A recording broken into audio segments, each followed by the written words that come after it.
Halo, kami dari kelompok 9 dengan saya Elizabeth Samosir dan teman saya M. Yudi Alfayed. Di sini kami akan membahas tentang sel elektrolisis dan manfaatnya serta hukum Faraday 1 dan 2. Mari belajar bersama. Kali ini kita akan membahas tentang pengertian elektrolisis, susunan sel elektrolisis, macam-macam reaksi katoda dan anoda, hukum Faraday 1, hukum Faraday 2, dan manfaat sel elektrolisis. Apa sih sel elektrolisis itu? Elektrolisis merupakan proses di mana arus listrik bisa menguraikan suatu zat elektrolit. Artinya, pada proses elektrolisis terjadi perubahan energi listrik menjadi energi kimia atau reaksi redoks. Di sini ada 3 ciri utama. Yang pertama, adanya ion bebas dalam suatu larutan elektrolit. Kemudian terdapat sumber arus DC dari luar, misalnya baterai. Dan yang ketiga, memiliki 2 elektroda, yaitu katoda dan anoda dalam sel elektrolisis. Selanjutnya, kita akan belajar tentang susunan sel elektrolisis. Prinsip kerja sel elektrolisis berlawanan dengan sel volta. Oleh karena itu, susunan rangkaian sel elektrolisis juga berlawanan dengan susunan rangkaian sel volta. Pada sel elektrolisis, anoda bermuatan positif dan katoda bermuatan negatif. Juga pada elektrolisis, pemberian kutub negatif dan positif didasarkan pada potensial yang diberikan dari luar. Berdasarkan gambar yang kita lihat pada PPT, kita tahu bahwa anoda berhubungan dengan kutub positif sumber arus. Kemudian anion dari elektrolit menuju anoda, mengalami oksidasi, kemudian melepas elektron. Sedangkan pada katoda yang berkutub negatif berhubungan dengan kutub negatif sumber arus. Kation dari elektrolit menuju katoda, kemudian mengalami reduksi dan menerima elektron. Dalam suatu elektrolit terdapat kation positif dan anion ion negatif yang berasal dari ionisasi elektrolit. Jika kita alirkan listrik dalam elektrolit tersebut, maka kation akan mengalami reduksi anion dan mengalami oksidasi. Kation akan menuju ke katode atau katoda tempat terjadi peristiwa reduksi, sedangkan anion akan menuju ke anoda tempat terjadi peristiwa oksidasi. Jadi dalam sel elektrolisis, katoda merupakan elektroda negatif sebab dituju oleh ion positif, sedangkan anoda adalah elektroda positif sebab dituju oleh ion negatif. Kemudian ada aturan untuk sel elektrolisis. Yang pertama, kation yang sukar tereduksi pada katoda sel elektrolisis yaitu logam alkali golongan 1A, kemudian logam alkali tanah golongan 2A, aluminium dan mangan. Yang kedua, elektroda inert. Apakah itu? Yaitu adalah elektroda yang sukar bereaksi, yaitu elektroda platina, aurum atau emas, dan karbon. Macam-macam reaksi. Reaksi di katoda tergantung pada jenis kation yang ada pada larutan elektrolit. Jika kationnya berupa logam aktif, logam yang berada di golongan 1A, 2A, aluminium, dan mangan, maka yang mengalami reduksi itu air. Logam aktif tidak mengalami reduksi. Kemudian, kalau kationnya berupa kation lain selain dari logam aktif seperti golongan 1A, 2A, aluminium, dan mangan, maka kation tersebut yang mengalami reduksi. Selanjutnya, reaksi di anoda. Reaksi di anoda tergantung pada jenis anoda dan anion.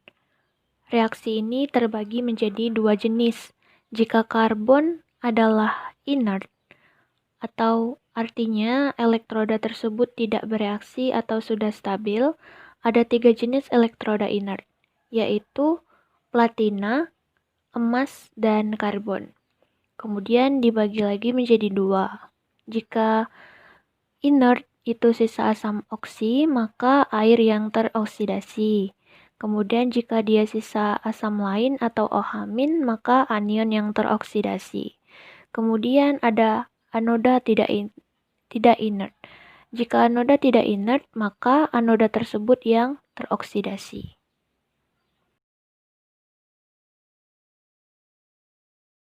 Contoh soal elektrolisis larutan Na2SO4 pada elektroda karbon atau elektroda grafit. Natrium sulfat akan terion menjadi Na+ ditambah SO42-. Yang akan menuju ke katoda yaitu kation atau Na+. Namun karena Na+ merupakan logam aktif, maka Na+ itu tidak mengalami reduksi. Yang mengalami reduksi adalah air yaitu H2O ditambah 2 elektron menjadi 2OH- ditambah H2O. Sedangkan di reaksi anoda adalah SO42-. Namun karena SO42- merupakan sisa asam oksi, maka SO42- tidak mengalami reaksi oksidasi. Yang mengalami reaksi oksidasi yaitu 2H2O menjadi 4H+ ditambah 4 elektron ditambah O2. Reaksi elektrolisis larutan Na2SO4 dengan elektroda karbon atau grafit, di katoda air mengalami reduksi, sedangkan di anoda air mengalami oksidasi. Didapat 6H2O menjadi O2 ditambah 2H2 ditambah 4OH- ditambah 4H+.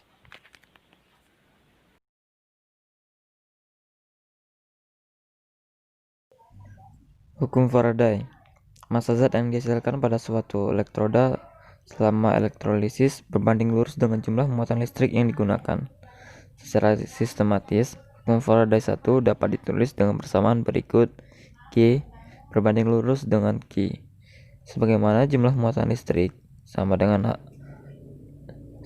hasil dari kuat arus listrik dengan selang waktu.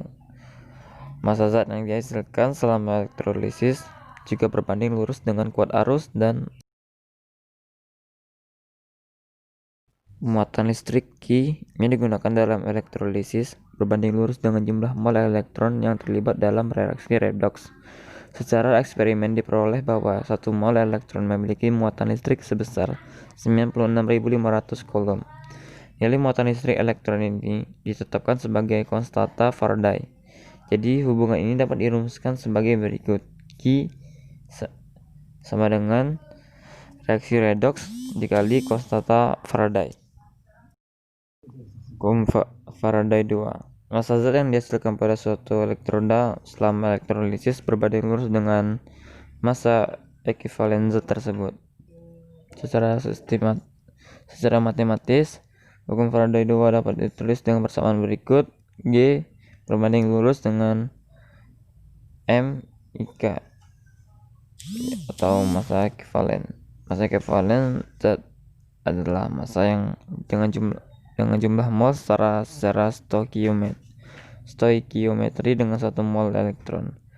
Massa ekivalen dari suatu unsur sama dengan massa atom relatif dari unsur tersebut dibagi dengan perubahan bilangan oksidasi atau bilox yang dialami dalam reaksi elektrolisis.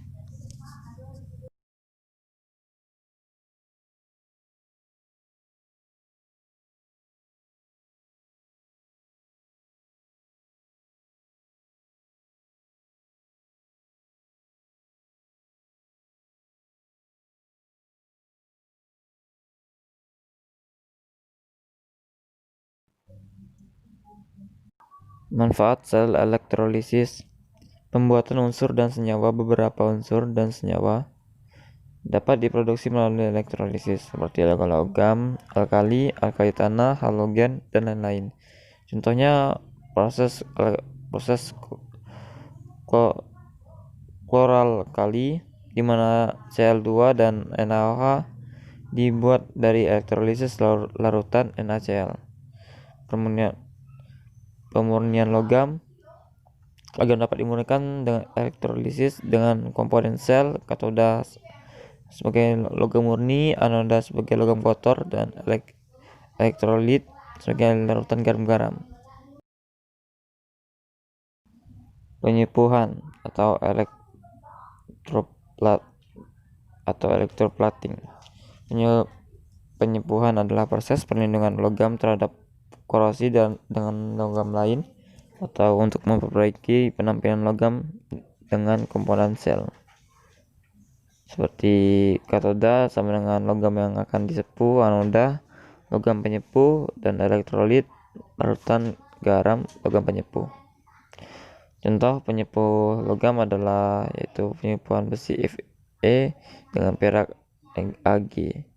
Jadi Fe dijadikan katoda, Ag dijadikan anoda.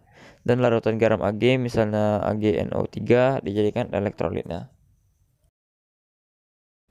Sekian dari kelompok kami, lebih dan kurangnya kami mohon maaf.